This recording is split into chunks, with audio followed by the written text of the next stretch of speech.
The Revolutionary War was a fraud. The United States did not actually declare independence from Great Britain or the King. America is technically a British colony. The older approach to controlling people is to literally control them and physically imprison them in time and space. And I think as humans and societies and power structures have evolved, they've gotten more and more clever with it. So now they don't physically enslave you in time and space generally. They maybe enslave your mind. As long as I control the money, I care not who makes the country's laws.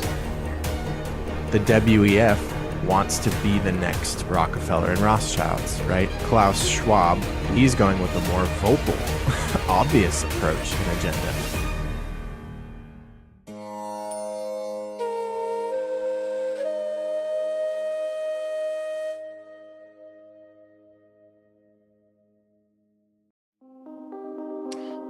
Hello and welcome back to The Rabbit Hole, episode number 5, I believe we're on.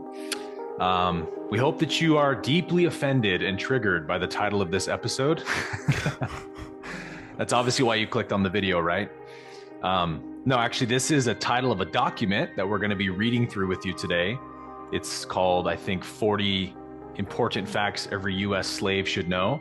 And I found this document a few weeks ago and went through and was really impressed because it's talking about a lot of really important facts that we should know about the history of the United States corporation slash country we live in, at least most of us watching live in.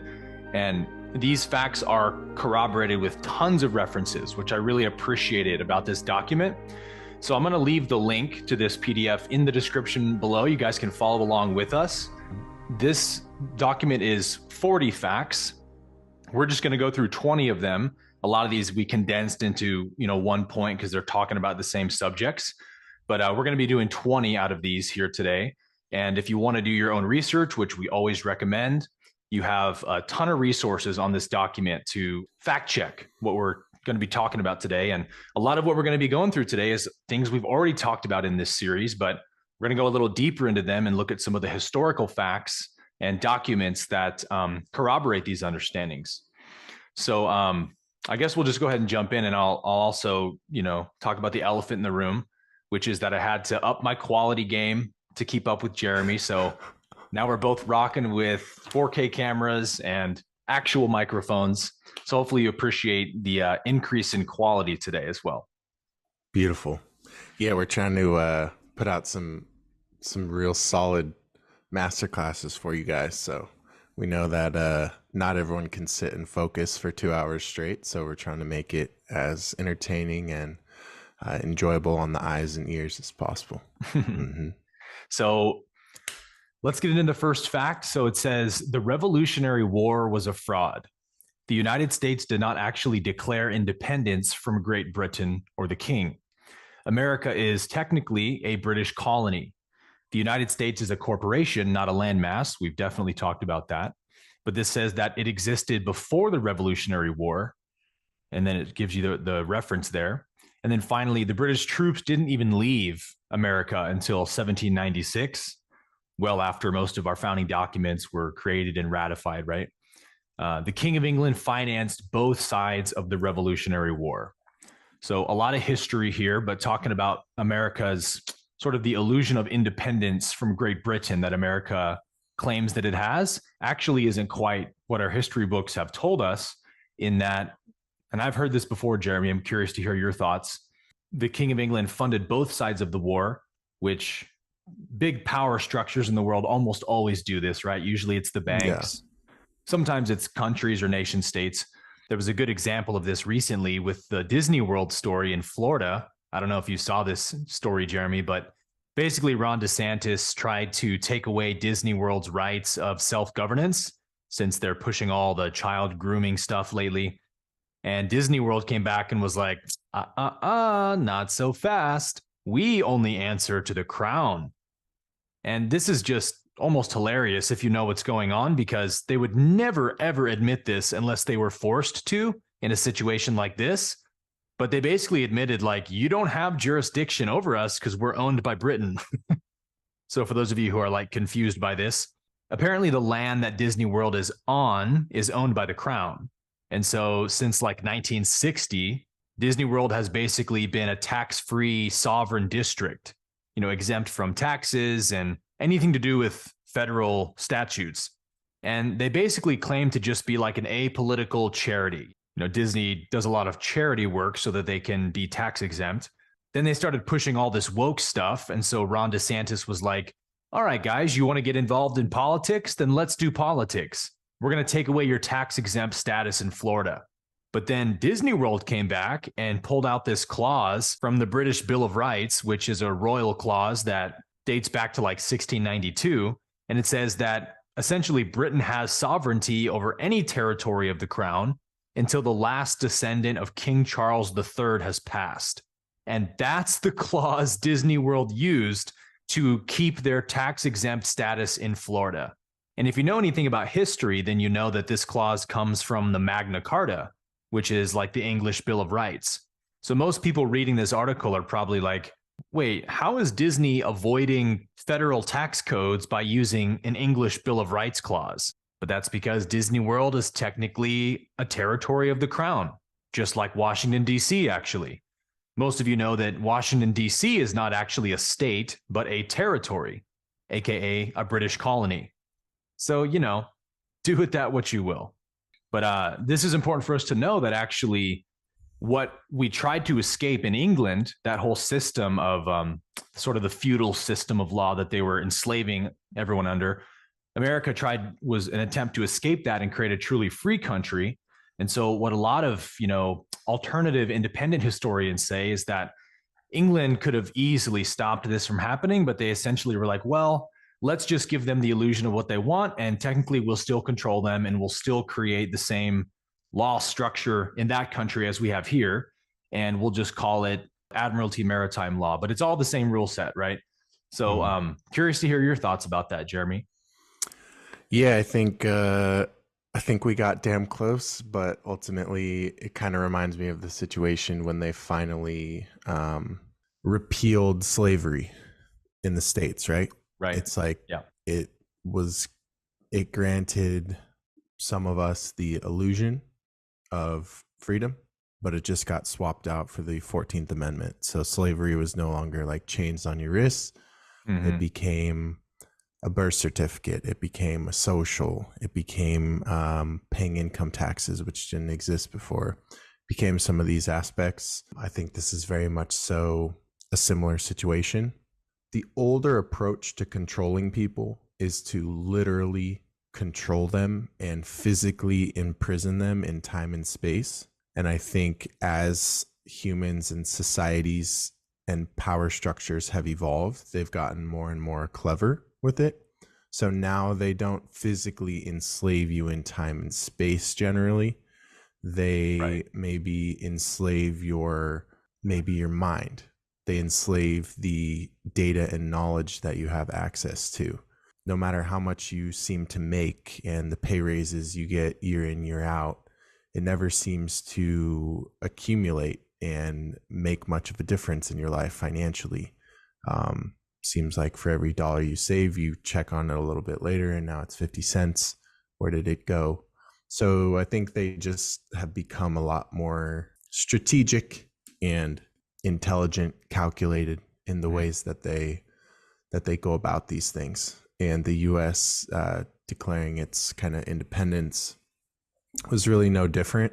Those who have large, vast amounts of money tend to remain in positions of leverage as far as like power dynamics and negotiations go. And really all it took was waiting for an opportunity where the United States was in a vulnerable position without leverage on the verge of bankruptcy. And the rest is kind of history. No pun intended. Literally it is though. Didn't mean to say that, but I think probably, Jeremy, the way that they did it most notably is through creating the Federal Reserve. All the same, elite banking families from England came to establish the banking system of this country.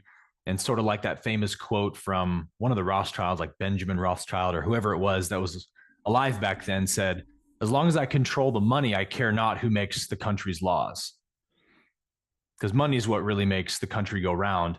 And so that's what England did. They established the same central banking system that they had in England here in the States, and they just called it something federal sounding. And Yep. that was, they knew that's all we need to do and actually to control the country. And so, speaking of what you brought up, Jeremy, I'm curious if you've heard the term usury before. I have, yeah, You but I'm have. not too versed on it. What are your Usury thoughts? is the official term for enslaving someone through debt. So, loaning someone money with a really high interest rate that they'll never be able to pay back. And eventually they're just sort of your slave through debt. Mm-hmm. So, we call it a debt slave. That's Um, kind of more of a common law term, right? I think so, yeah, but it's in the dictionary, the Britannica dictionary. And we're going to Okay. get to usury actually later on in these 20 facts. So, are you good on that first one or anything else you wanted to add? No, I'm good on that one. Okay, so the next fact we have says that the gold fringe around the U.S. flag we always see. If you watch any congressional meeting, the House, Senate, they always have the American flag up at the top, and they're covered in that gold fringe. It says the gold fringe, symbolic of royalty, which is attached to the border of every U.S. flag hanging in every courtroom across America, symbolizes America being ruled to this day by Great Britain under international maritime admiralty law. And so that I know to be, based on my own research, to definitely be true. I've heard it a little bit differently as well, Jeremy, that the gold fringe is also a pirate sign of capturing another vessel. In that, in the days of pirates, if they would capture another ship from another country, which the pirates went around doing that, taking all their goods that they're trading and stuff, then they would take the flag of the ship they captured, raise it up the staff, and sew their gold fringe around it to show, like, look, Mm-hmm. we captured Sweden, we captured France.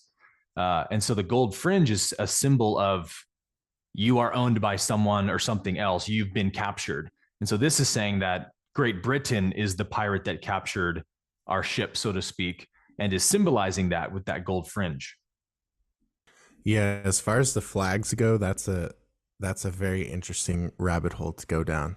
Like dollar bills, flags, these themes of unconscious symbols, because that's ultimately what they are, right? And that's kind of how Yep. they do things, like truth in plain sight type thing. Mm-hmm. Seems to be one of the rules that they conduct themselves under. As far as like specific to flags, I don't know too much on that, so I won't speak on that, but I have seen some very interesting stuff in the realm of kind of what you're saying.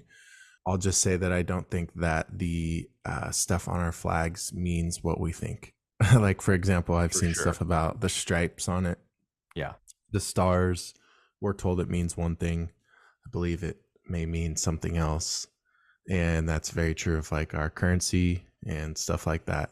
But people Right. just don't question things because we're so busy, right? So busy. Yep. Got to pay those bills. Gotta Like a get there. slave. Gotta get there. Most people aren't aware of this fact too, Jeremy, that the red, white, and blue horizontal stripes we normally see as the American flag is actually America's wartime flag.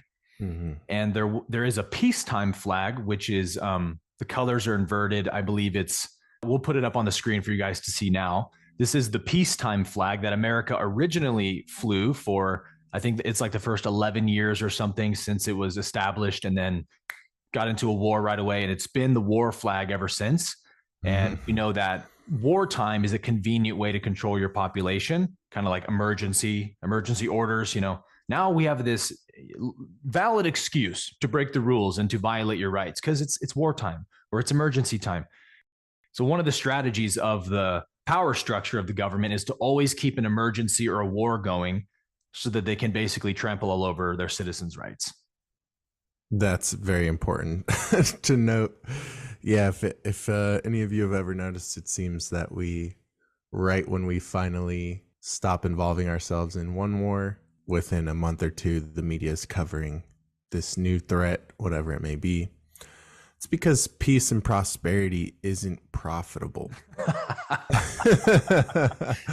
Yep. That's really it, guys. It's just like things that grow from the ground aren't profitable, and that's why we have the whole health crisis. Health is not profitable.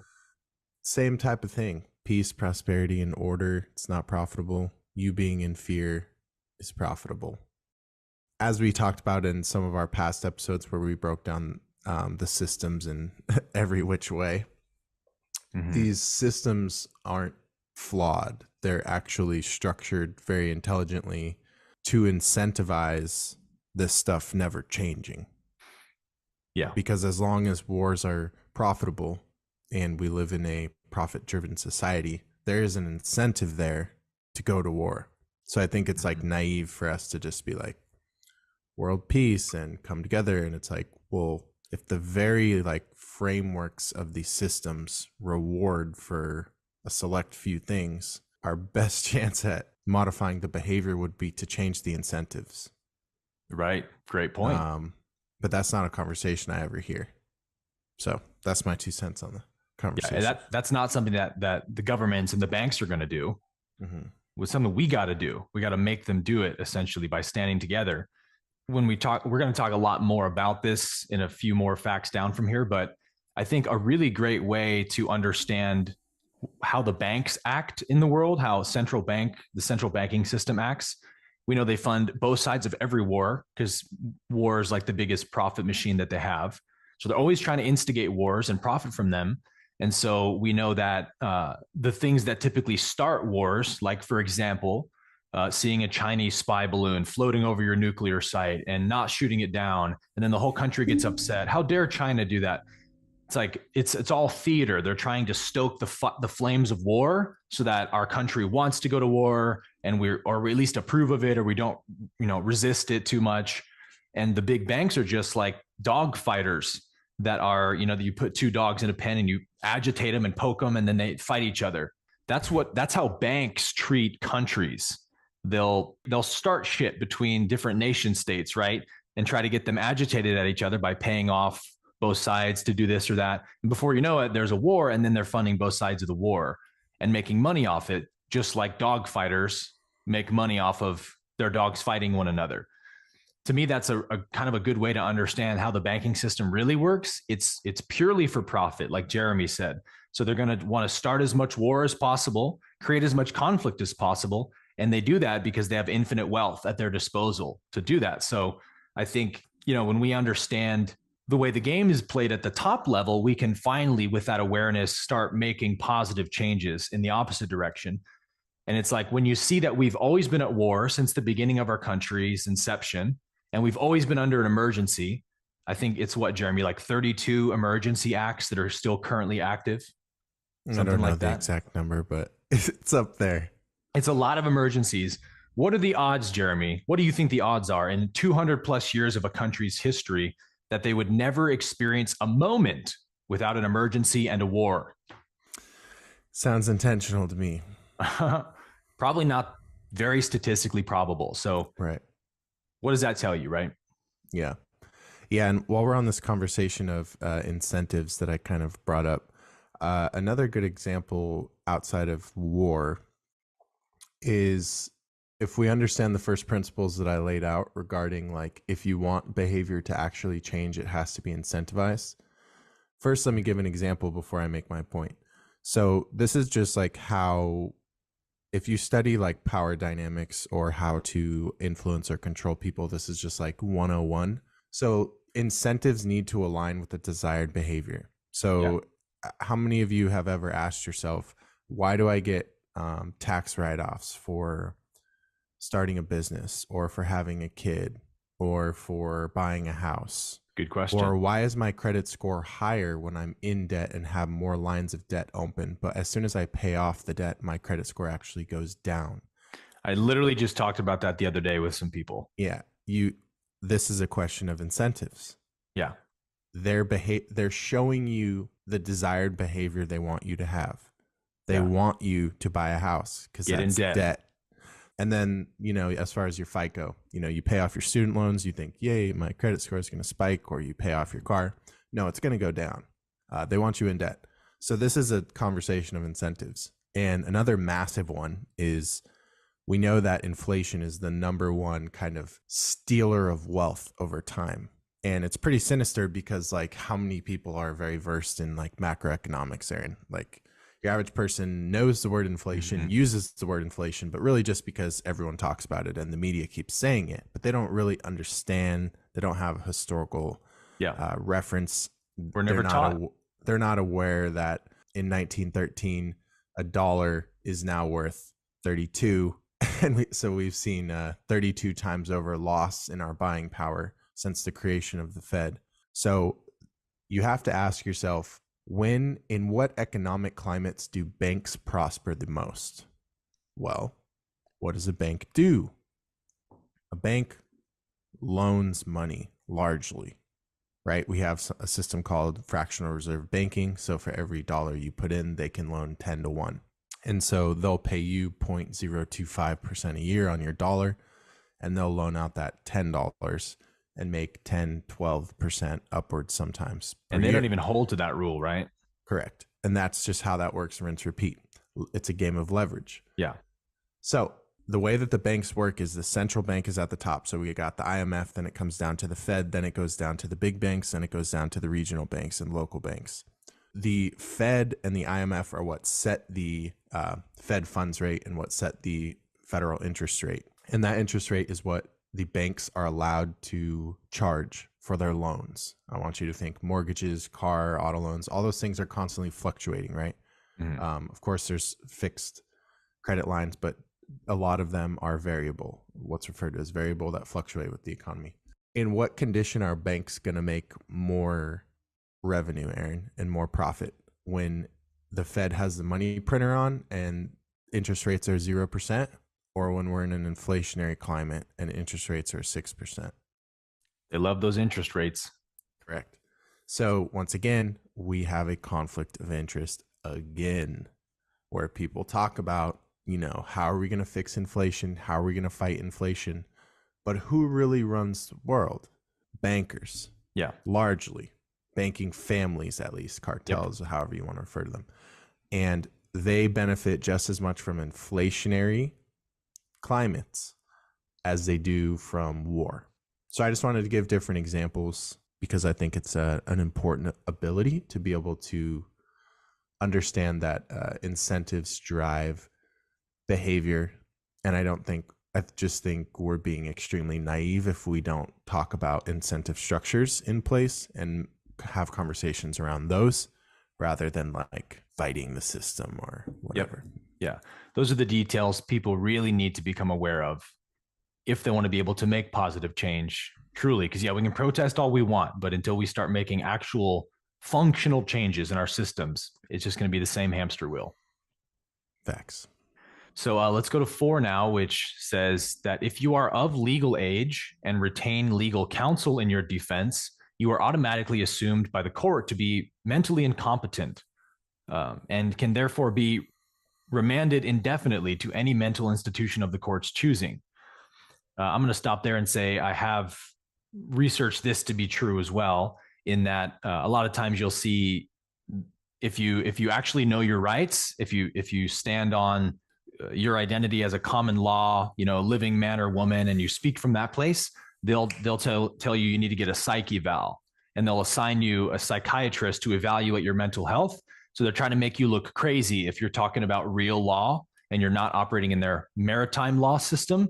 And that's because, the judge can basically deem you to be mentally incompetent. Even if you don't have legal counsel, they can try to do that. But according to the Bar Association, an attorney is one who is speaking on behalf of someone else who's not responsible enough or competent enough to represent themselves. Like, I don't know my rights. I don't know what I'm entitled to. So I need someone else to know it for me. So the court looks at you like you're not even competent enough to be in this courtroom type of thing. And so you're already at a disadvantage when you have an attorney in the legal system. But of course, that's the way they've set it up on purpose, right? To make it seem like no person could possibly defend themselves in court. You got to hire someone to do that. And looky there, another kind of way they condition us to outsource our power. Yeah, and this is another conflict of interest where a lot of us feel it's a good idea to hire an attorney or a lawyer to represent us, but in the very act of doing that, we are essentially acquiescing or signing an implied contract that says we are the straw man and we are dead, Yeah. because attorneys can only represent your person, the dead Fiction. entity. And if you go into court as your person, that's when you're not going to be happy with the outcome, because dead entities don't have rights, as I always say. Yep. It's in most people's best interest to do what they can to remain out of court and realize that most of it is shenanigans. There are ways to avoid being served, and they have to go through, due process and properly serve you. And that means that you have to be identifying yourself and verbally contract with them. And then if it is an absolute requirement, it's usually in someone's best interest to not be represented by a lawyer or an attorney. The same way we're talking about who owns the United States, these same families are attached to the bar. I'll just put it that way. I've also heard them say that if you show up with an attorney, the judge will assign a trust. I think it's called an implied trust. If you don't come in with a trust saying this is who I am, the judge will assign a trust on the spot where judge acts as the grantor executor. You're the trustee and the prosecutor is the beneficiary in that trust. So it's set up like, hey, you've been a bad trustee and you've mismanaged the assets. How? By violating the statutes, codes, and contracts, right? So now they look at you like everyone in here is a bar member. The judge, the bailiff, the attorneys, they're all bar members, and you're not a bar member. So it's like, what are you doing in our courtroom? You don't belong here, kind of thing. So there's different ways psychologically and philosophically that they automatically see you as guilty from the time you step into the court.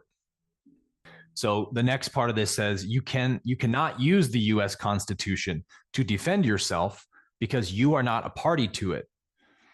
And then it says the people does not include you and me. What I know about this one, Jeremy, is that I've seen court cases, I've watched court cases where the judge says that to somebody who tries to quote the Constitution. They say, don't you quote that Constitution in my courtroom again. And you're like, what? But that's because these aren't constitutional or common law courts. They are admiralty maritime courts, corporate courts, if you like. And so, yeah, the way they look at you, we the people applies only to like American state nationals, the original status that began in this country. And then we know that the United States created their own citizenship called US citizen. And that's not we the people. So if you're a citizen, if you're a person, a resident, you're not included in the we the people of the Constitution. So the judge is also looking at you like, hey, why are you quoting rights from a book that don't apply to you? That's a dishonorable thing to do, right? So judges will literally tell people not to quote the Constitution in their court. This is a very interesting one, because on the one side, so we have the policy enforcers and such, they pledge an oath to the Constitution, supposedly, right? Right. So that's what they're supposedly pledging an oath to uphold. And then the oath that they're pledging to uphold directly relates to their interaction largely with the people that it outlines governance for. Unfortunately, the 14th Amendment turned people into property. So this is a loaded one. But yeah, I think you nailed it in regards to the courts are commercial businesses, and for profit. When you step in there, you're not going to have a fun time trying to be a people instead of a person. They're not really interested in that. So that's why usually those that actually know what they're doing, live in the private, etc. That's why most lawful advice on how to operate in court, they'll usually tell you like, don't ever answer a question, always respond to a question with a question, show up on special appearance, express your trust right away. So you're kind of out of the jurisdiction. There's all these different ways you can operate in their system without being held captive by it. But you got to study up and you got to know your stuff, because their system is designed to trick you and deceive you into claiming that you're a person, the birth certificate, all caps name, and so forth. So yeah, if you don't know your stuff, avoid court at all costs. But there is a way we can go into courts empowered and knowing how to stand up for our rights. Moving on to the next stat here. I know you're going to love this one, Jeremy, because you have some good videos on this topic. Number 5 here says, you own no property. Read the deed to the property that you think is yours. You are listed as a tenant. Legally, the term human being refers to an animal impersonating a human, such as a slave. Under the law, slaves can't own property. We are slaves and own absolutely nothing, not even what we think are our children. Read your birth certificate. Your mother is listed as an informant. What do you think Trigger about that? warning. Trigger warning hard on this one. Yeah, I mean, I think those are two of the biggest tricks up the sleeve that they've pulled off brilliantly is Yes. the illusion of ownership, as I refer to it. I mean, really, they're both the illusion of ownership, right? We think that our children are ours, but they're not. Signed them over. And then I guess the birth certificate conversation would be the illusion of life, when in reality, a birth certificate is a death certificate. But that's a different conversation. And I see we have there's a good amount of case law right there. Yeah. So that's interesting. It's a good amount of case law regarding the whole birth certificate thing, which I think is still, for some reason, controversial. People feel like it's too. I think people think like there's no way that this could be true because like it would have been revealed by now. You know what I mean? Like because everyone has a birth certificate. But you guys can look into that. I mean, that's pretty low hanging fruit. But so what I'll say on the property one, yeah, I have a few really good. So I've done an audio podcast on this that you guys can check out on Apple Podcasts or Spotify. I didn't do a video on it, called The Illusion of Ownership. I kind of talk about how the middle class wear ownership as a badge of honor. And it kind of saddens me because, number one, you can't own anything. And number two, the wealthy are kind of like laughing at that. They want nothing to do with owning anything. And so if the wealthy, if the 1%, right, if they, the ones that are supposedly oppressing you, if they're living by a completely different set of rules, like 180 degrees different from you, it might be worth zooming out and asking yourself the question, what do they know that I don't? Why aren't they acting in this way that I've been taught is in my best interests? Well, it's because they understand that you can't actually own anything, and all that comes with ownership is liability. You don't even get the benefits. So you don't even get the perks you think you're getting from ownership. Like the illusion of safety is really what you're buying. You're buying the illusion of safety. That's why people want to own things. There's a little status in it, but like with something like a house, generally, it's like you're buying the illusion of safety. Like, this is mine, but it's not yours. And as I say in the video, because I already knew I was going to get comments like, this doesn't apply to me because I paid off my house. It is mine. And I'm like, so what I outline is like, well, then just don't pay your property taxes. And you'll find out real quick whose that actually is. It's the banks. It's the U.S. corporation, but it's not yours. No. If it were yours and you owned it free and clear, like you owned the land, like from the center of the earth all the way up to the sky, like you're talking about more like alloidal land patents and such, then you wouldn't owe any property taxes and you wouldn't have to pay for different services, and you obviously wouldn't be paying a mortgage or a deed or anything like that. So those are some basics on the conversation of ownership and why the wealthy are all about control, which has everything to do with being in a position of trustee or sometimes beneficiary, where you're controlling things, but has nothing to do with your name. It's more of a confidential type agreement where you get the benefits, but none of the liability. So ownership, all of the liability, few of the benefits. Control, all of the benefits, none of the liability. And that's baked into the contracts. But we weren't taught to read contracts, so we don't know that. No. Did you see Trump's tax returns, Jeremy? No, I didn't actually look into them. I didn't. How are they? I didn't read them myself, but from what I heard from other people who looked into them, it was essentially that he doesn't pay taxes because he doesn't own anything. He's got nothing to pay taxes on. Yep.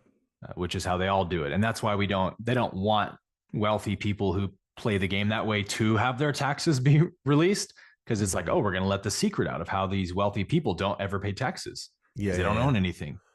Yeah, I viewed that whole situation where like what wasn't it like a full like 18 months or 24 months that it took them to like from the time he ran to the time that that was like released. I mean, I think it was just released a few weeks ago, dude.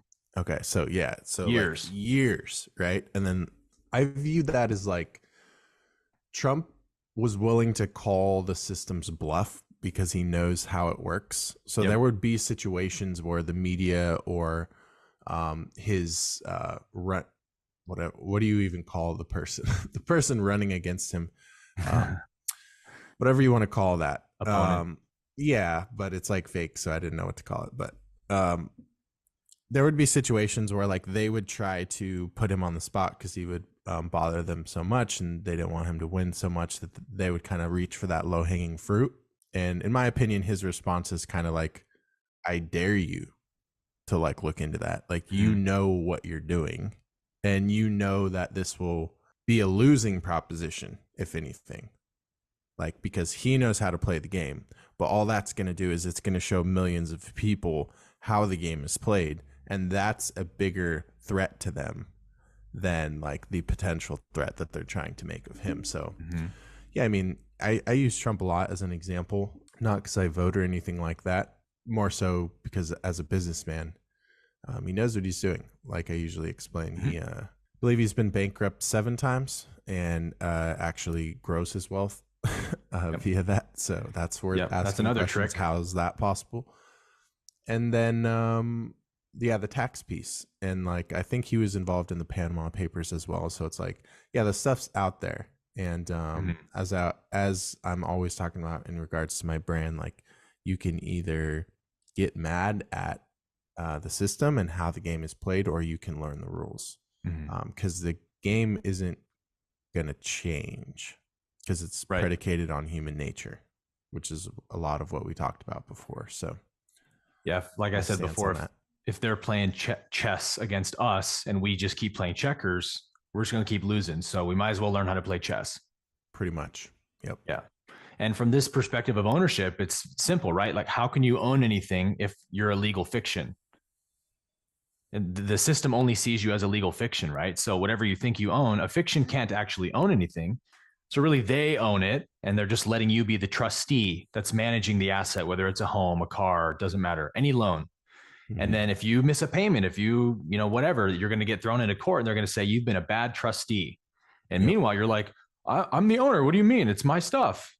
So they want to keep you in that ignorance, under that veil of ignorance. Yeah.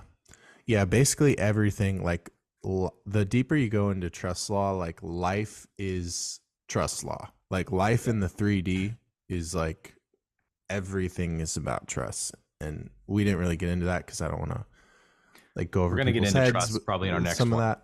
Okay. But yeah, like basically what Aaron's saying, like whether you're aware of it or not, like it's just being done for you.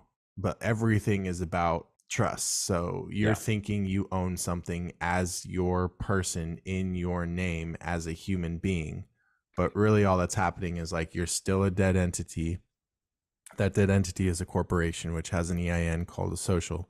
And then you're just being assigned now. Instead of being able to choose and having any sort of like control, you're just being assigned what position of that trust you now are. Yeah. And sometimes you're just being assigned the even trust that we're talking about, and you're not having any control or awareness over that. So then when it comes time to be like, this is totally wrong, like how are they able to do this, it's like, well, because the situation that you think is occurring is completely different from the situation that's contractually occurring.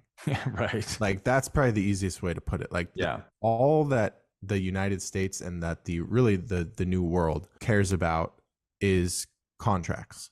Mm-hmm. It's not what you think, it's what you can contractually prove. And that's how all of this operates. So it's like contracts, contract law, trust law, it's really worth studying. Yeah, we're going to go into that probably in our next episode. We're going to do one on the three jurisdictions of law: land, air, water, which is trust is air, which is the highest jurisdiction of law. And that's why they use trust law so much, because it's the most powerful form of law. And then under that, you have common law, the law of the land. And then below that, you have admiralty maritime law, which is water, which is what we've been talking a lot about, is the legal system. And technically, that system sort of becomes the strongest when you get someone into a contract. So it's kind of a wild card. But again, we're going to go really deep into that in our next episode. So let's go to number 6. It says military dictator George Washington divided the estates into districts based upon the ritualistic practice of dissecting Masonic squares. This is why even today, so many towns are built on the square. America is truly the land of the free. Freemasons, that is. In addition to obsession with Masonic ritual, symbols, and architecture, the United States is the first country from its very inception to have been surveyed and engineered according to Masonic ritual and specification. So before we get into this, I want to say I'm not personally on team all the founding fathers were evil Freemasons. I'm not quite on that camp. I think that truth is more complex than we like to paint it as just black or white, good or bad. I think that even, for example, in Freemasonry, you don't get to even see what a negatively polarized service to self power structure it is until you're very, very high in the ranks. And probably, between rank 1 through 20 or something, you're just learning spiritual principles of self-empowerment and mind training and all this stuff.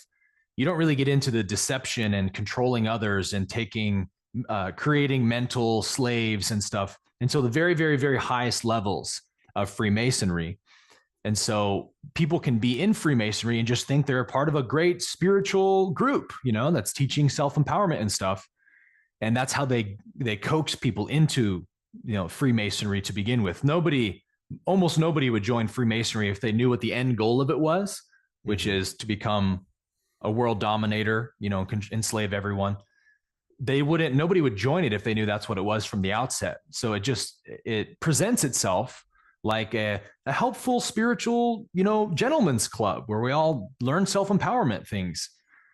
And then you gradually get into it. So the founding fathers, although they were Freemasons, could have been entry-level, beginner-level Freemasons. And there's certain things you have to do to ascend up the ranks. So I can't exactly speak to all the United States was set up like a Freemason ritual. I don't know Freemason rituals, but I have watched some pretty interesting videos that show like the layout of Washington, D.C., how it's all perfectly a grid of Freemason symbolism. I don't know what you have to say about that, Jeremy, but I think the important point here is that I think when we learn how the world is structured, Jeremy, first when somebody starts getting red pilled, so to speak, the first avenue is always, oh, who really runs the world? Oh, look, these 5 corporations own every corporation on the planet. Who owns those? Oh, these 4 or 5 elite banking families. So eventually somebody will realize, oh, the whole world literally is controlled financially through a handful of elite bankers. And you're like, oh, that's kind of a harsh reality to wake up to. But then you keep researching who these families are, where their lineages and bloodlines come from, and what their spirituality is. And you find out, oh, not only are they all run by bankers, but all these bankers are avowed, open, 33-degree Freemasons. And so are all the politicians. And, you kind of wake up to the Freemasonry matrix. It's another part of the rabbit hole that we eventually have to see, right? Yeah. Yeah, that was a good way to lay it out. I'm going to reflect one thing that you said, but kind of what it brought up for me in a little bit of a different way. And then I'm going to tell a story about Freemasons. Nice. So in some of our last episodes in which we were breaking down all the different systems, we were kind of talking about this notion of how through centralization and complexity, they're able to accomplish everything that is now what we refer to as the matrix, right? And there's all these different systems and then one macro system that we could just call the matrix, society as we know it. All of society as we know it today has been painstakingly envisioned and calculated in a very intentional way by groups that tend to be very traditional and ritualistic and calculated in nature. So I think it's a conversation larger than even just the Freemasons. I think that life, if you zoom out far enough, from a certain lens, life is really just a competition of ideas. Totally. And it's not always the best ideas that win, obviously. And so I don't view this as like Satan's ruling the world or people that worship Satan are ruling the world necessarily. I think that we all feel our ideas are the best. During the last few hundred years, the groups that happened to come up with the best plan and the best implementation and the most elusive and undetectable strategies prevailed, and their ideas got passed on. Think of it almost like natural selection and evolution. Like certain families and subspecies, they die off, they don't reproduce. Same with ideas. Ideas are almost like an organism. They're a thing, they have energy. And some of them die off over time, like maybe slavery or women's rights or whatever it may be. And then some of them don't. They proliferate, they spread like a virus, and they go everywhere. So our country was definitely founded on Masonic principles, and there's definitely sketchy stuff in there as well as positive stuff in there, which makes it confusing for the people that just want to have a black and white conversation. But ultimately, yeah, I think it's just important to understand that ideas run the world. Groups that are in power come up with their own ideas, and then they try to use the power they've amassed and the money they've amassed and the influence they've amassed to make their ideas the next thing. And that is always the case. So like now we're seeing, for example, the WEF wants to be the next Rockefeller and Rothschilds, right?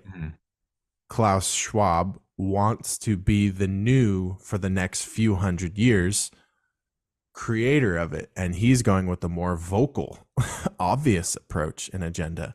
And so I think that it's not so much of a thing of like us versus them. I think that it's everyone in power versus everyone in power. I mean, just look at like Elon 100%. and the mainstream media or whatever. Like you can't tell me like Bill Gates and Elon, they don't like each other. You have Elon like trolling on Twitter saying like that they give me the GBs or whatever, and like, or like posting like queasy emojis in response to Klaus Schwab's speech. Is like, when you have that level of influence, power, money, status, I think you're always competing to use that. Because why else did you amass it? To use that to leave your stamp and your footprint, right? Everyone's about legacy, especially at those levels. That's why they do that. They don't need money anymore. They would have stopped a long time ago if it was about money. They feel they know better than everyone else. And that's a human blind spot where like when we succeed in life, we think we figured it out, and we think that we figured it out so much so that we've figured it out for everyone and they should listen to us. And I've witnessed that in myself at micro levels. So I can only imagine what it's like when you're a multi-billionaire. And so I get it. And then I think that just gets propagated, and they use those resources to try to control. So, and then the other thing, I'll tell a little story. So as you guys likely know, I run a community called the Level Up Collective, and we mainly focus on all things freedom. There's a spiritual component to that, but we also heavily focus on law, investing, commerce, debt discharge, credit repair, funding, etc. So we focus on these areas, and we actually have a member who I guess wasn't the best at reading the room, and was like proudly letting everyone know that he's a Freemason. And Interesting. And so like it was like probably he was thinking that like in any other group it would have been like, oh shit, that would have given him status. But in this group, like people were like ...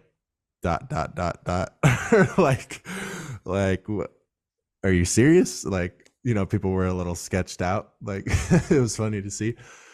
And so like we were asking him questions about it, and he was basically explaining like exactly what you were saying. So I just wanted to tell a story to kind of illustrate that. So like I guess there's how many degrees? 13 or 33, I think.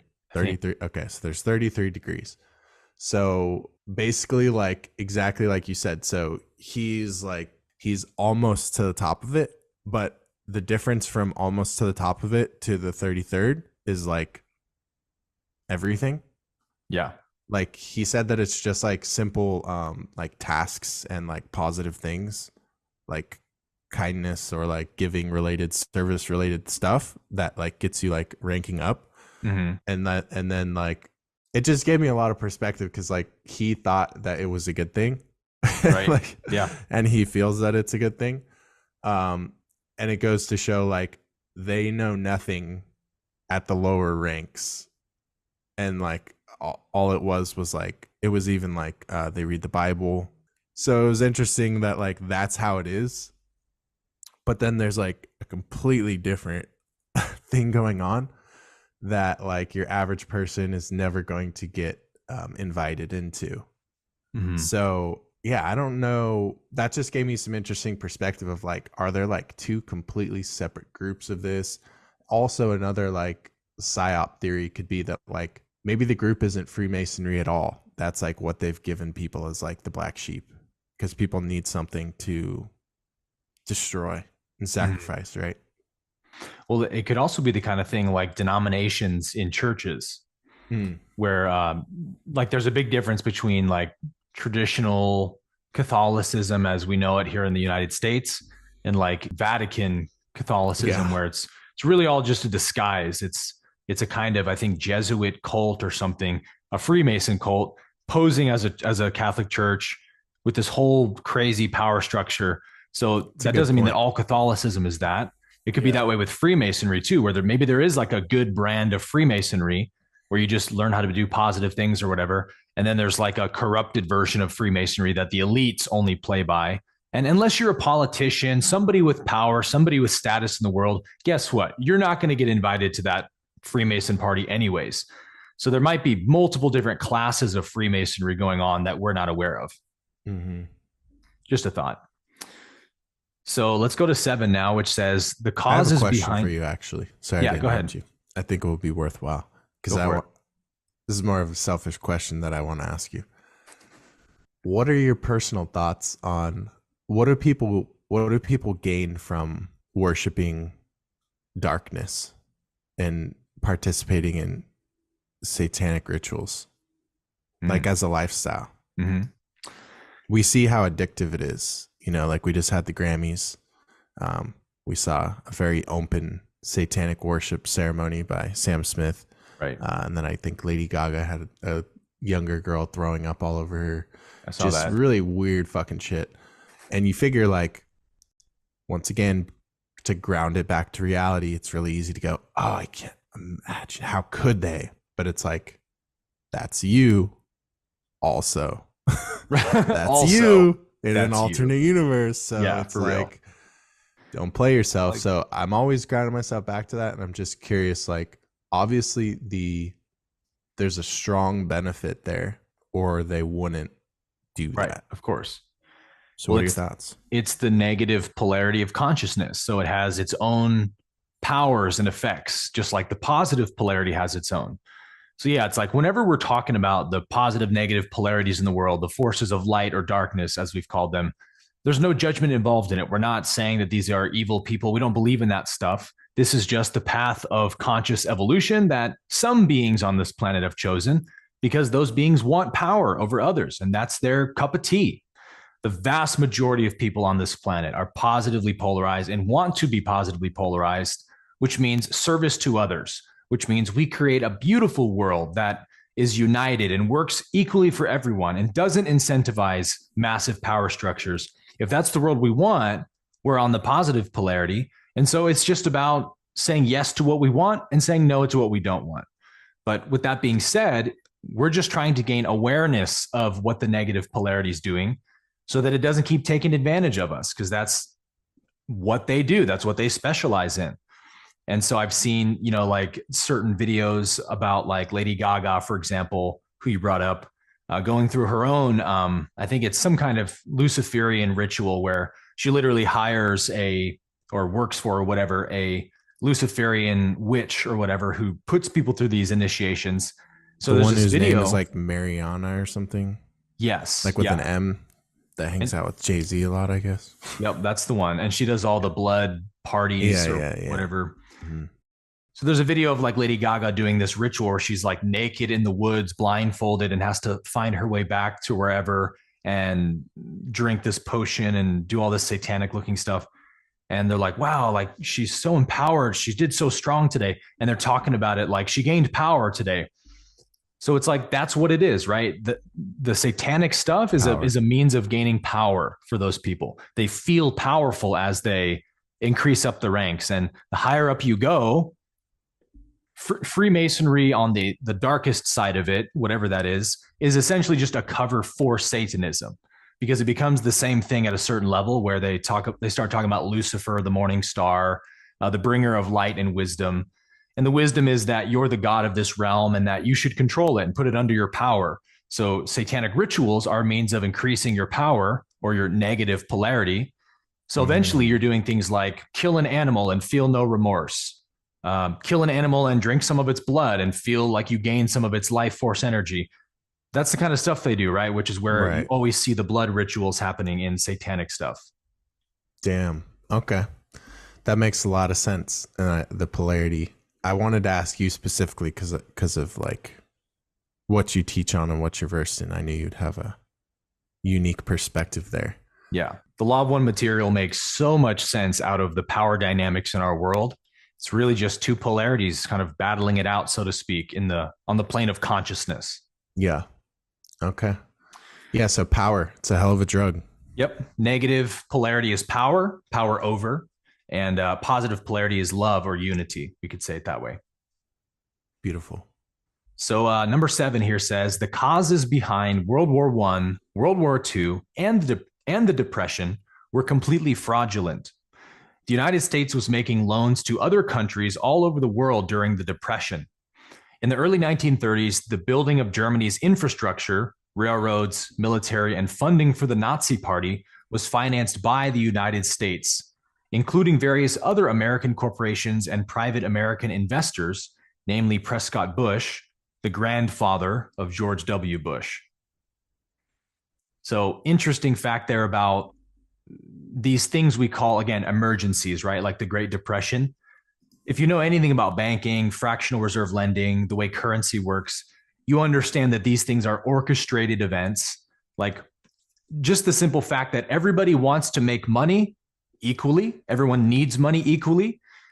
In a natural, flourishing economy that's not being messed with, you would never see something like a depression. Why would we all incentively, collectively want to devalue our own currency and make trade more difficult and all this stuff that happens? We would never do that, right? Every organism wants to flourish and thrive.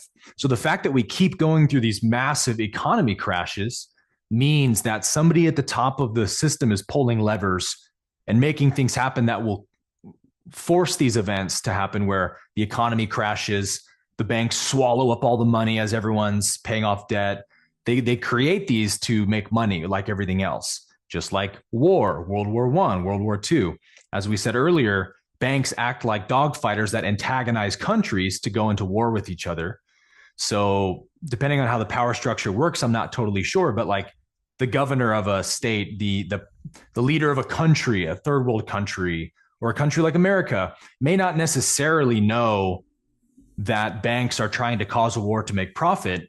They may actually just see things that the other country is doing to them, and they're getting incentivized to do things in return, and they actually think they're at war. That could be true, but nevertheless, when we look at the finances, we always see that it's ultimately the banks that cause and prolong and determine who goes to war and when and for how long, because they'll fund both sides. So it's saying World War I and World War II were not actually because the world was in conflict, but the banks own all the economies in the world. So they make crisis happen by putting countries in certain positions financially where they need things, and then conflict ensues, and then war ensues. So it's a pretty simple strategy, ultimately. Mm. Two things I want to bring up. One is, if we want to look at this from like a spiritual lens and tie it into macroeconomics, we could basically just go back to the kind of the law of reciprocity and understand that that relates to everything in the universe. It's governing Mm-hmm. the 3D realm.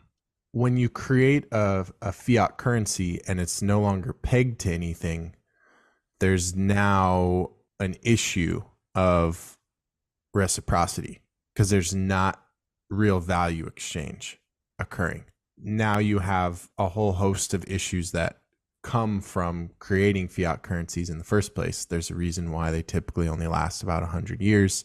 And this is why I'm always talking about the whole fourth turning thing, because ours was created in 1913 with the creation of the Fed, and it's 2023. So it's been 110 years. And fiat currencies, they don't last that long. But anyway, to kind of explain what I'm saying, if you understand reciprocity and you understand that kind of like polarities have to match, there has to be a give and a take, there has to be a value exchange. What's the value exchange when you're receiving debt notes, right? Like there's nothing tied to it. So that's an interesting lens. And I bring that up because you're talking about boom and bust cycles, and you're exactly correct. In a free market without government intervention, and if we actually had real barter and value exchange, not surrounding debt notes, and there wasn't allowed to be a central bank and money printing and fraudulent lending practices, and we wouldn't have this notion of inflation. It wouldn't exist. And so, because it's almost like we talked about in our recent episodes as well, we've traded our kind of like our privacy. Well, this is the way I said it before, is that we traded our privacy for convenience. And that's the issue that we're in 2023 or in this new world. We sign me up for convenience, easier life, faster, quicker, cheaper, whatever. But what are you foregoing in the small print? It's kind of like that concept, but in relation to this, it's like we traded things that align with the natural universe, like natural law. We traded those things that are authentic, real, and align with the energetics of truth, and we swapped them out for like cheap plastic lookalikes that are like man-made synthetics. And now we have issues like boom and bust cycles and constant financial markets that are always tied up on what is the Fed going to do, and we're just continually giving away our power because it's like this system that operates off of synthetic energetics is what I'll call it. Synthetic energetics. Yeah, we could just call it synthetics. Yeah. Well, you notice that pattern of they always ask us to trade our freedom for one of two things: safety or convenience. Yeah. That's it. That's all you would ever trade your freedom for: safety or convenience. And you shouldn't do either, because your freedom is your safety, right? And your freedom is your convenience. But that's why they want to fatten us up, get us hooked on drugs, video games, the metaverse, social media, be zombies, because then we just want convenience more than anything else. And we're in this overly convenient society where everything's on a button on my phone, and I can just order food, order groceries, never leave my house, watch movies indoors. And yeah, like Jeremy said, there's a lot of downsides to that as well. Yeah. And then the second thing I wanted to bring up was, while we're talking about the world wars, especially World War II, is, are you familiar with Operation Paperclip? Yes. Yeah. So I think it's like a nice tie-in, and I don't want to go too deep into it, but just I'll read what Wikipedia says so that you guys can understand. And if it piques your interest, look into it. There's some really good books on it as well. But anyway, it says Operation Paperclip was a secret U.S. intelligence program in which more than 1,600 German scientists, engineers, and technicians were taken from the former Nazi Germany to the U.S. for government employment after the end of World War II. Wait, I thought the Nazis were the bad guys, Jeremy. Exactly. So you have to ask yourself, number one, it kind of makes you rethink this notion of like enemies that we hate, right? If the U.S. is truly at war, why are you employing 1,600 of them after the war? And then also makes you want to ask the question, what are wars really about? And as I always say, like, all crimes are commercial. It's like, you could say all wars are commercial as well, which we already talked about. So out of that came like, what's his name? Milton, I don't know, the first, Warner von Braun.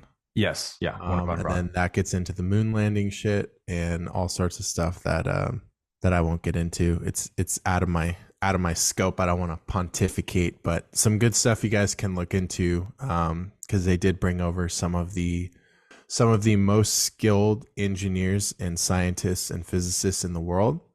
And let's just put it this way, they found out that Hitler was working on technologies that no one else was either crazy enough or willing to focus on working on because of probably the mind that he had and what he was trying to accomplish. And they immediately found and brought over those scientists and wanted to kind of take that technology. You can imagine world powers are concerned with, like, well, we have to know what the enemy is doing and also keep up with their technologies, or else we're in a losing position, leverage and power dynamic wise. And so there's a lot you can go into surrounding kind of technologies the US was able to massively step into or come into after World War II, because they were able to hire those 1,600 Nazi scientists and basically get them to bring over their brains and everything they knew and everything that they were working on. And then to use them to experiment on the American citizens through MK Ultra in the 70s. Yep.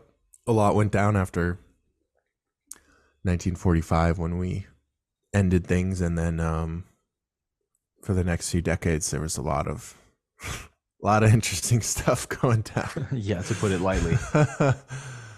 Well, I think it's funny how when you start researching, like, who really runs the world, how do the systems of the world really operate, and you find out, oh, it's all elite bankers, and then you find out, oh, and they're all Freemasons, and then you find out, oh, and they all create war to profit off mass death and genocide, and that's their primary profit machine. Oh, that's really dark. And then you keep looking into it even further and you find out, oh, and they're all like part of a global child trafficking ring, a la Jeffrey Epstein. They're all on the island. They're all together in cahoots. And it's like the farther you go, it appears to get darker and darker until you're like, how could it get any worse? But this only exists because we've allowed it to exist by turning a blind eye, by being ignorant to the truth. Like, the light is so powerful that all it needs to do to vanquish the darkness is shine. You know what I mean? Darkness has no power over light. Wherever light shines, darkness is gone. And darkness isn't something that can even shine itself, right? So light is infinitely more powerful. We just have to wake up to the truth and start living and embodying the truth. And that's what these conversations are really about. Amen to that. So getting through these last 3 points now, continuing on with this conversation, number 8, this says that the etymology behind what we today in the West would consider innocuously ordinary, internationally dispersed banking practice called lending is known within virtually every holy text throughout the world, including the Bible, as usury. Usury is generally categorized as a predatory type act or preying on those who are most vulnerable. People within the banking and loan industry, however, more commonly refer to this practice as writing a loan or mortgage. The word mortgage comes from the Latin conjunction morte gage, which in English literally means death grip. So that's what Jeremy was just talking about with the illusion of ownership, is that a mortgage is like a debt slave contract, right? Where they're going to lock you into a super high interest rate, 32-year loan. Like, yo, if you're in debt to somebody for 32 years, you're 32 years a slave is what you're signing up for. And even after you pay it off, you're still their slave. That's the rabbit at the end of the hat for them. But ultimately what we're saying here is, like, you're signing these contracts yourself by agreeing to these terms that they're giving you. And usury has been this practice that has gone on for thousands of years that is actually can be traced all the way back to the Babylonian Empire, back during the days of the Silk Road trade and whatnot. The Babylonians, I believe, were either the first or one of the first nations to create and use the Silk Road, which is this ancient road that traveled all the way from like Europe to China to do trade on. And they developed this system of enslaving other people and countries and whatnot through debt. Because like Jeremy said, it's not feasible to enslave everyone by throwing them in handcuffs or making them like ancient Egyptians made the Israelites build the pyramids and work all day long, because eventually the people are going to get so miserable, they're going to revolt and try to overthrow you or escape. So world leaders have realized throughout history that this isn't a good strategy long term for having slaves. A much better strategy is a slave who doesn't really know they're a slave, right? Yeah. But for all intents and purposes are no different than if they were shackled. Yeah, that's kind of what we talked about earlier. They've gotten more and more intelligent with it because you always have to manage that so you're not overthrown. So I see why you brought up usury earlier. This Yeah. is one of the more powerful ones for sure.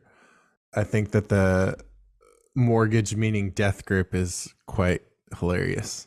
Yeah. Kind of reminds me of when you look into the etymology of government, it means to rule the mind. Oh, that's so amazing. Have you seen that one? So perfect. Yeah. And it's like, it's actually like, so govern is like to rule, and then it's like meant means like the mind Yeah. or Mental soul. Yeah. Like it's pretty deep there. The illusion of authority. Yeah.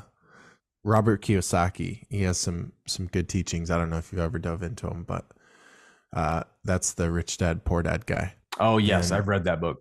yeah, so he has a lot of deeper teachings. That's kind of like his introductory book, but I'm a pretty big fan of his in terms of like the basics of financial literacy and how the systems work, but not at the level we're going. Like he's definitely not talking about common law or anything law related, but definitely like opening your eyes to like bankers and like how the wealthy work. And he tells a lot of the way he writes in his books is like he tells stories, right? So that's why like Rich Dad Poor Dad, instead of informational, he made it a story. So it teaches you through a story. And he tells a story about how his rich dad one day sits him down, and this part has always stuck with me. It's like one of the most simple and illuminating and clarifying ways to understand wealth that I've ever heard. So he basically explains that his dad sits him down, his rich dad, it's not his real dad, but and he tells him basically wealth is a game of who is in debt to who. And he said, if you want to be wealthy, then you need to have more people in debt to you than you are in debt to people. And he basically gives different examples of like, look at how bankers operate. Why do bankers around the world, how are they so powerful? Because they have the most people in debt to them. And I think that's a very helpful thing to understand. Super simple. Because it's very simple, but profound if you start running through examples of thinking of different powerful people in powerful places. I mean, okay, Elon, how is he so rich? Well, how many people are in debt to him? How many people have auto loans on Teslas? Just, I don't know about you, but you drive around San Diego, it's every other car at this point. I'm sure it's like that in Austin too. Yep. So that is a helpful anecdote to understand. And then the other piece of that is like society, as we were talking about, glamorizes this notion of ownership, right? But what comes with ownership? Slavery. Loans. Usually the types of things that society glamorizes owning are the types of things you have to pay 5, 10, 15, 20, 25, 30-year loans on to afford. So who's in debt to who? And in the example of like a house, it's an extra funny one because it's like, you're not just in debt to the bank on your 30-year note. You're in debt to the state franchise board, and you're in debt to, like, in other words, your property taxes yearly, and any other types of modifications or additions or remodeling you might do on your home and all this type of stuff. So they're getting you in multiple ways in regards to how many people you're in debt to buy that. And people don't, this is like financial literacy 101. It's like, how many people are in debt to you? Like, do you have cash flow coming in from other people purchasing something that you offer of value? Whereas most people are only concerned with the items that are literally causing them to be in debt. That's what people are proud about. They're not proud of the things that residual income coming in, which means other people are in debt and have loans on something you've provided the marketplace. They just want to talk about the items that they're in debt over. And that's kind of the power dynamic 101. Is like Yeah. when you go in debt to someone, you've given them power over you. So Yeah, you're choose kind of wisely. it's interesting to see how they've actually set up a society that glamorizes slavery in that sense. Exactly. Pretty That's literally crazy. what it is. And Yeah. then that ties into like how culture and media work. Like we got into the prison system and like some of the racial stuff in the last episode, right? We did, And it's yeah. like look at what does rap and hip hop glamorize? Yeah. Like think about the lifestyle, Yep. right? Wasting your money. Like literally you might as well just light it on fire. Who is the number one group of people that are listening to that? And then what are they emulating? And then the cycles repeat. So it's like we glamorize the wrong shit. Yeah. That's starting to change now, It thankfully. is starting to change. Yeah, it's been cool. Social media, and then also in the last 5-ish years, we've watched like it's now popular to be an entrepreneur. Whereas before, like a decade ago, 15 years ago, you would be like embarrassed to tell someone you were an entrepreneur. Like it was seriously frowned upon. True. Like, oh, you're gonna fail. Like, what are you doing? You Like, don't work for the system? How why don't you get a embarrassing. job? And Yeah. now it's like you're an entrepreneur. Like, oh, that's so cool. What do you do? Like it's completely different. We're in a different world. So yeah, it is definitely shifting. It's in us, so it's worth talking about. Yeah. There's work to be done there. 100%. Moving on to number 9, now we're going to get into more of the Federal Reserve stuff that we've been touching on. It says the Federal Reserve was never legally ratified on the floor of the House and Senate and is not a U.S. government agency. Can't stress that enough. It is a privately owned, for profit pyramid scheme perpetuated against Americans by a most unethical group of world bankers, i.e., JP Morgan, Paul Warburg, JD Rockefeller, etc. So this one's obviously true. This is not hard to verify for yourself. Again, all the references are here, but the Federal Reserve, as we've said many times, is like as if McDonald's or Dunkin' Donuts decided to become a money printing business.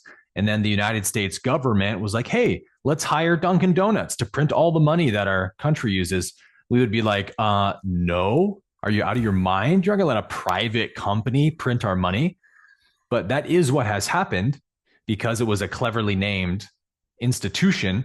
And so now we tolerate a private for profit company that really belongs to the IMF, which we're going to get into. And that's a United Nations bank. It's not American, it's not any affiliate at all with the United States. And so this is why you see a lot of the end the Fed talk, because it really is the root of all the problems our country suffers from is that we have a private banking system that runs our country that is not incentivized to do good to the American people and is not being monitored by any kind of government or agency at all. There's no oversight over these people who can just literally do whatever they want unimpeded. Big problem. Yeah.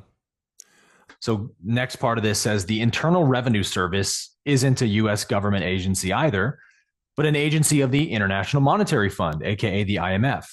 The IRS was devised by bankers to collect national debt, which the bankers, created themselves by greatly inflating the cost of financing, which Jeremy touched on, both world wars. These same bankers instigated these wars in the first place. And so the IRS then began collecting the income tax directly imposed on the American people as a means to ensure perpetuation of an archaic class system known as serfdom or slavery.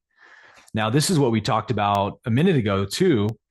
That in the World War I believe taxes began as the government pitched it as like, hey, you know, our country's at war. If you want to be a good patriot and support your country, you can donate some of your money voluntarily to the war efforts. And so a lot of Americans donated war taxes of their own free will, to the war. And then every year, the United States government just kept sending those papers in the mail saying, hey, you can donate, you can volunteer to help the country with taxes. And then eventually it didn't tell you that it was voluntary anymore and you just got it in the mail. So over a period of a generation or two, they sort of crept it in through war, and now it turned into a mandatory thing that you literally will get tossed in jail if you don't pay these taxes. But the key is they're still voluntary, right? We just aren't aware of that, most of us. Yeah, this one's a heater.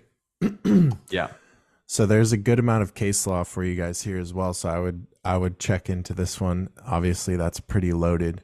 People are always like, they really have a hard time believing that the IRS is pretty much owned by the IMF, and the IMF is owned by Europe and the United Nations and these families that we're talking about. Well, look Because it up. if that connection is able to be drawn, then there's a clear understanding of where your tax money goes. I think it's really helpful to kind of research the period of time in which the income tax was created and kind of look into how it was initially rolled out. And it was never supposed to stick. It was proposed as a temporary thing. Mm-hmm. And what does that remind you of, Aaron?